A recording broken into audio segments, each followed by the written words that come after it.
राज्यामध्ये सलग 7व्या दिवशी गॅस सिलेंडर मिळवण्यासाठी रांगा लागल्या आहेत। मुंबई, अमरावती, यवतमाळ, धाराशिवसह अनेक ठिकाणी सिलेंडरसाठी रांगा लागल्याचं पाहायला मिळतं। मुंबईतल्या चारकोपमध्ये सिलेंडरसाठी आजही रांग लागल्याचं पाहायला मिळालं। सिलेंडरसाठी तासनतास रांगेत उभं राहावं लागतंय अशा तक्रारी ग्राहकांकडून केल्या जात आहेत। दरम्यान लोकांचा संताप अनावर होत असल्यानं गॅस एजन्सी बाहेर पोलीस बंदोबस्त ठेवण्यात आलाय। अमरावतीमध्ये सिलेंडरसाठी नागरिकांनी पुन्हा एकदा गर्दी केली होती।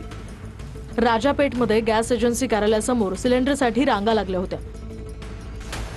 तर यवतमाळमधील छोटी गुजरी या परिसरातही गॅस एजन्सी कार्यालयासमोर नागरिक 8 ते 10 दिवसांपासून सिलेंडरसाठी रांगा लावतात। सिलेंडर बुक करताना OTP येत नसल्याची तक्रार ग्राहकांकडून केली जाते।